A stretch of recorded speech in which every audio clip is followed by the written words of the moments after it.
Yang kedua yang saya ingin titik beratkan teman-teman sekalian, dan ini yang paling banyak di Indonesia dimasuki oleh syaitan, didukung juga dengan media-media syaitan. Masalah pintu takut. Takut. Kenapa dukun-dukun itu kalau kita masuk ke tempatnya selalu gelap, ada tengkorak, remang-remang? Karena antum harus takut dulu. Kalau ada rasa takut, bisa dikuasai sama dia. Tapi kalau tidak takut gak bisa. Orang yang mau dihipnotis, kalau akidahnya benar gak bisa dihipnotis tuh. Syaitannya gak berani. Dan ini kita harus hati-hati teman-teman sekalian, karena pintu takut ini selalu ditunggang oleh syaitan. Saya kasih contoh begini. Kalau ada satu rumah di Indonesia ini, anggap di Bali sinilah, karena antum lagi di Bali. Ada satu rumah teman-teman sekalian, di situ ada orang bunuh diri, gantung diri. Kira-kira mau beli rumahnya nggak? Jawab jujur ya. Kenapa nggak mau?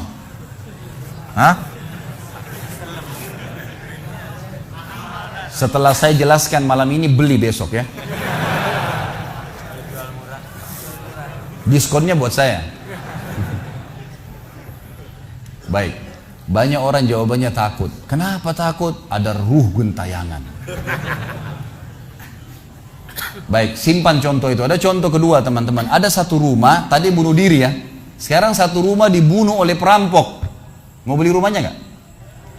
Sama juga. Masya Allah cuma 3 orang yang jawab, yang lain berani semua ini. Nggak mau juga beli. Kenapa? Takut. Ada ruh gentayangan. Teman-teman sekalian, ambil dari saya malam ini dengan izin Allah. Ini ilmu dari wahyu, bukan dari saya. Tidak ada ruh gentayangan. Nggak ada ceritanya dalam Islam kuburan terbuka pocongnya keluar. Nggak ada itu. Nggak ada tangan dari kloset tarik-tarik orang. Itu semua dusta. Dusta. Perusakan akidah dari media-media syaitan. Sinetronnya, filmnya, segala macam. Manusia bisa berubah jadi singa lah, bisa beginilah, macam-macam. Dusta. Dusta. Nggak ada dalam Islam. Nggak ada. Dari mana dalilnya? Nggak ada ruh gentayangan. Baik, dengarkan hadisnya. Hadis yang mulia, hadis riwayat Bukhari. Suatu hari Nabi SAW pernah mengantar jenazah sahabatnya. Waktu jenazah tersebut ditaruh di kuburan, kata Nabi SAW, kalau seseorang mukmin meninggal dunia, siapa orang mukmin teman-teman sekalian? Orang yang sudah menggabungkan antara rukun Islam sama rukun iman. Kalau antum syahadat sudah, muslim, alhamdulillah, salat 5 waktu, zakat, puasa Ramadan, haji, sudah dikerjain. Ditambah dengan keimanan, yakin Allah ada, yakin malaikat ada mencatat, yakin diturunkan dalam Al-Quran, yakin ada Rasul yang mengajarkan Nabi Muhammad SAW ada diterima pahalanya hari kiamat, maka itu namanya mukmin. Ditambah dengan mengimani qada dan qadar. Kalau ada orang sholat, Allah ada nggak ya? Malaikat catat nggak ya? Hari kiamat saya terima nggak? Ini masih muslim, belum mukmin, masih level di bawah. Pertama muslim dulu baru mukmin. Makanya dalam hadis disebutkan ada iman, ada Islam, ada iman, ada ihsan, gitu kan? Ini level-levelnya. Nah, kata Nabi SAW, kalau orang mukmin menggabungkan antara rukun Islam sama rukun iman, sholat yakin Allah ada, sholat begini dan seterusnya, maka akan datang kepadanya 3 sosok malaikat pada saat meninggal. Dan ini teman-teman bukan dongeng saya ceritakan, ini hadis Nabi, berita wahyu yang pasti kita semua akan saksikan. Demi Allah ini benar, ini wahyu, gitu kan? Malaikat datang, di kiri kanannya malaikat rahmah yang membawa kain kafan dari surga, yang satu malaikat maut di ubun-ubun kepalanya sambil berkata, ya ayyatuhan nafsul mutmainnah irji ila rabbiki radiyatan mardiyah. Hai jiwa yang baik, keluarlah kepada rahmat dan pengampunan Tuhanmu. Kata Nabi SAW, ruhnya keluar lebih mudah daripada air dari mulut kendi, cepat sekali. Begitu keluar, belum sesaat keluar ditangkap oleh malaikat rahmah, dibungkus dengan kain kafan dari surga, dibawa ke langit. Begitu dibawa ke langit, menembus 7 lapis langit, semua malaikat-malaikat di atas langit sana berkata, ruhnya siapa ini? Sungguh mulia ruh ini. Kenapa? Kata Nabi SAW, karena ruh itu mengeluarkan bau yang lebih wangi daripada bau kasturi. Semoga kita semua insya Allah termasuk. Maka kata Nabi SAW, malaikat rahmah mengatakan ini fulan bin fulan, namanya yang paling mulia di dunia. Lalu kemudian ditembuskan sampai langit ke-7, lalu kemudian terdengar suara dari langit ke-7. Allah Azza wa Jalla berkata, catatkan hambaku termasuk penghuni surga, kembalikan dia di dunia, di sana saya ciptakan, di sana pula saya akan bangkitkan. Diantar ruhnya bersamaan jasadnya, diantar oleh kerabatnya. Baru 3 langkah mereka jalan, dia masih bisa, ruh ini masih mendengarkan suara sendal mereka. Lalu malaikat datang mendudukkan dia lalu berkata, siapa Tuhanmu, siapa nabimu, apa kitabmu? Lalu dia kalau orang beriman, kata Nabi SAW, Allah berfirman, yuthabbitullahu alladhina amanu bil qawli tsabit fil hayatid dunya fil akhirah. Allah akan tetapkan jawaban lisan orang-orang beriman di dunia. Kalau dia belajari agama ini lalu ditanya kenapa kau sholat, kenapa kau puasa, dia akan punya jawaban dari wahyu. Dan di akhirat, kata ulama tafsir, adalah yang dimaksud pertanyaan mungkar nakir atau malaikat di kuburan. Ringkas cerita adalah dia akan menjawab, Tuhanku Allah, Nabiku Muhammad, kitabku Al-Quran. Pada saat dia jawab jawaban itu, teman-teman sekalian, maka tiba-tiba saja kata Nabi SAW, malaikat tersebut membukakan baginya pintu neraka, azab, siksaan, orang teriak-teriak, api yang berkobar-kobar. Dia ketakutan. Kata malaikat, lihat dari apa Allah selamatkan dirimu. Karena kau beriman, kau nggak jadi masuk sini. Ditutup supaya dia tahu nih, kalau dia berbuat salah akan masuk situ. Ditutup, dibuka pintu surga, dayang-dayang, permadani, istana yang luas, luar biasa. Dia gembira. Lalu kata malaikat, kau akan masuk di sini. Maka si mayit tersebut pun berdoa mengatakan, ya Allah, cepatkan waktu karena aku ingin masuk ke dalam surgaku. Lalu datang di sebelahnya orang yang tampangnya gagah, badannya bersih, wangi, saking sempurnanya, kata jenazah ini, ruh ini berkata, siapa kamu ini? Sungguh sempurna ciptaan Allah pada dirimu. Maka dia berkata, diam dulu. Maka dia berkata, gitu kan? Dia berkata, saya amal soleh yang akan menemani kau sampai hari kiamat. Insya Allah setelah riwayat ini kita sholat. Saya amal soleh akan menemani kau sampai hari kiamat. Maka kata Nabi SAW, terdengar suara, ya, Allahu alam di sini disebutkan Allah atau malaikatnya, tapi yang jelas menyampaikan dari Allah Subhanahu Wa Taala, lapangkan kuburan hambaku ini seluas pandangan matanya, dan bukakanlah pintu surga baginya setiap pagi dan petang dia melihat. Maka jadilah kuburannya taman dari taman surga sampai hari kebangkitan. Baik. Sebaliknya kata Nabi SAW, kalau orang fasik, siapa tadi fasik? Muslim yang masih berbuat maksiat. Teman-teman hati-hati. Jangan kena mengandalkan sudah syahadat kemudian bebas berbuat dosa. Hati-hati. Fasik dan orang kafir proses matinya sama. Kata Nabi SAW, orang fasik dan orang kafir akan datang kepadanya 3 malaikat. 2 malaikat azab di kiri kanannya, 1 malaikat maut dibunuh-bunuh kepalanya yang berkata, hai jiwa yang busuk, keluar kepada kemurkaan Tuhanmu. Maka ruhnya berantakan di tubuhnya, tidak berani keluar. Lalu malaikat maut menariknya dengan keras, ibaratnya seperti bulu domba yang dibasahkan, dililitkan di pohon berduri, lalu ditarik dengan keras sehingga berantakan bulu domba itu.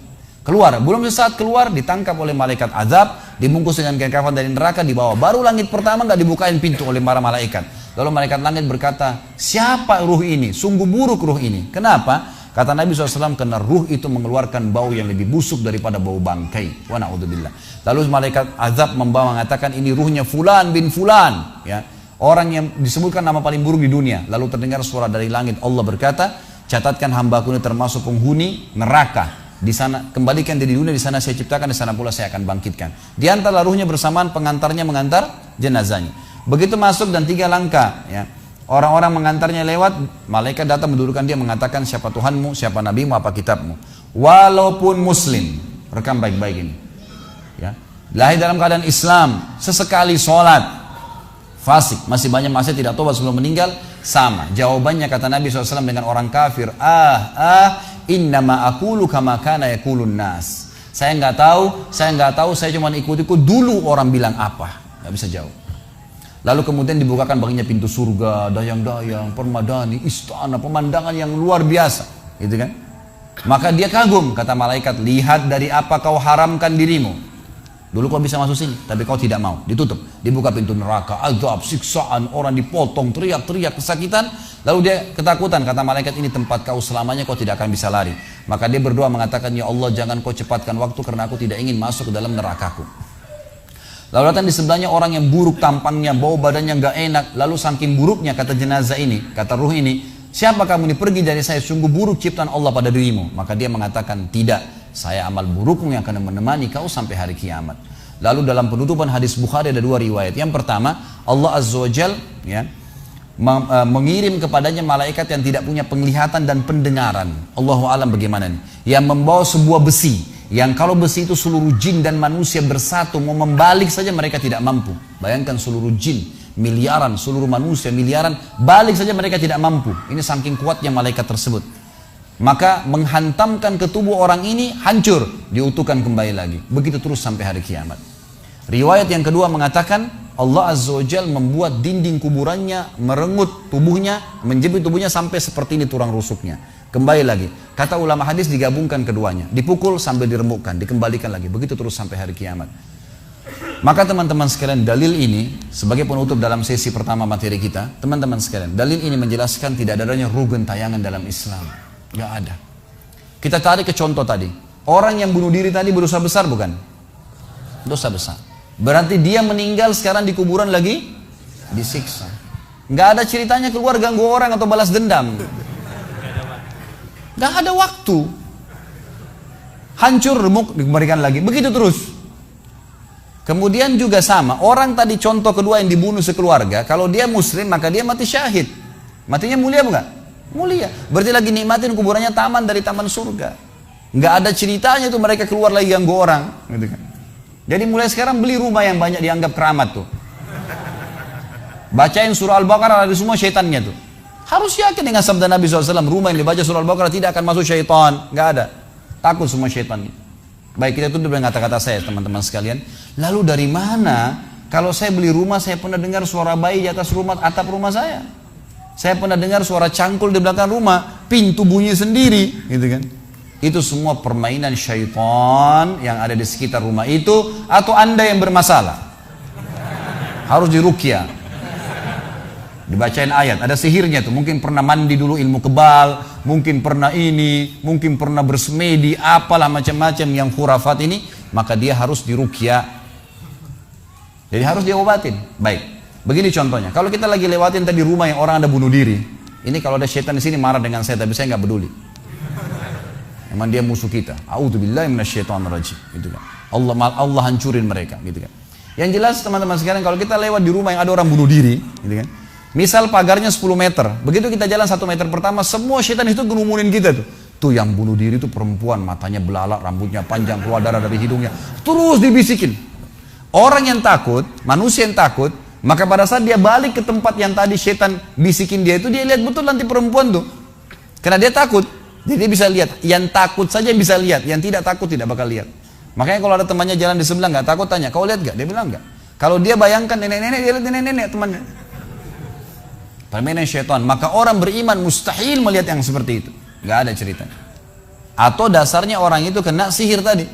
Maka bisa melihat penampakan karena ada syaitan yang mengganggu dia. Dan dia dasarnya membuka diri untuk itu. Makanya harus ruqyah, obat. Gitu kan? Ada metode pengobatan, tentu bisa lihat di YouTube, ada ceramah saya, ruqyah syariah. Ya, nama saya diketik, insya Allah ada tata cara yang sudah saya ajarkan caranya mengobatin itu. Tapi yang jelas itu semua permainan syaitan, teman-teman sekalian. Dan inilah poin pertama, pintu pertama untuk takut kepada Allah Subhanahu wa taala, artinya semua selain Allah dalam makhluk jangan pernah takut dengan mereka. Syaitan pun yang biasa dianggap menakutkan bagi manusia itu dusta semua. Sampai sabda Nabi SAW mulia hadis Bukhari, siapa yang membaca bismillah, bismillah, maka syaitan yang ada di sekitarnya menjadi kecil seperti lalat. Jadi orang yang gambarkan syaitan besar itu tidak benar semua. Kata Nabi SAW dalam hadis Bukhari yang lain, siapa yang mau masuk ke rumahnya, lalu dia baca Assalamualaikum, salam warahmatullahi wabarakatuh, syaitan di sekitar rumahnya berkata kepada teman-temannya, tidak ada tempat nginap buat kalian malam ini. Salam saja sudah jadi benteng, gak bisa masuk. Kalau dia makan dengan baca bismillah, ya, dia baca bismillah, maka syaitan berkata lagi sama teman-temannya, tidak ada makan malam buat kalian malam ini. Gak bisa cuy. Dan syaitan tidak bisa membuka dan menembus tembok atau pintu manusia. Dusta semua itu tembus tembok, tembus pintu, dusta. Karena Nabi SAW yang bilang, syaitan tidak bisa membuka kembali pintu ditutup oleh manusia. Syaitan tidak bisa membalikkan ya, panci yang sudah ditutup oleh manusia. Maka padamkanlah lampu kalian, tutuplah panci-panci kalian. Karena syaitan bisa menunggangi makhluk yang lain. Sebagai penutup hadis Nabi SAW, pernah ada seorang sahabat membawa tikus ditangkap malam hari. Pada saat ditangkap tikus tersebut, lalu sahabatnya tidak bunuh, dipegang sama dia, dibawa ke masjid. Dia bilang, ya Rasulullah, ini tadi, ya, saya tangkap di rumah saya apain hewan ini? Boleh saya bunuh atau enggak? Kata Nabi SAW, jadi tikus itu sambil ditahan oleh sahabat, kebetulan Nabi SAW punya tikar yang dipakai sholat, di sebelahnya ada lilin kecil, minyak dengan api, gitu kan? Lalu tikus ini sementara Nabi SAW bicara sama sahabat, lepas, menyentuh ya, lilin Nabi SAW, lalu tumpah minyaknya di sejadah, di tikarnya Nabi, terbakar. Kata Nabi SAW, sesungguhnya hewan ini fasiqah, fuwaisiqah, buruk boleh dibunuh, gitu kan. Dan syaitan menunggangi hewan seperti ini untuk membakar rumah-rumah kalian. Tapi mereka tidak bisa membakar langsung. Mereka cuma bisa menggunakan hewan yang kebetulan lewat dan seterusnya. Seperti misalnya syaitan bisa menggoda manusia lain untuk mengganggu kita, gitu kan. Tapi untuk dia langsung tidak ada ceritanya. Itu semua tidak benar, teman-teman sekalian. Insya Allah kita lanjutkan nanti setelah sholat isya, dan kita tunda ba'diyah isyanya supaya menghemat waktu. Subhanakallahumma bihamdika asyhadu an la ilaha illa anta astaghfiruka wa atubu ilaik. Wassalamualaikum warahmatullahi wabarakatuh.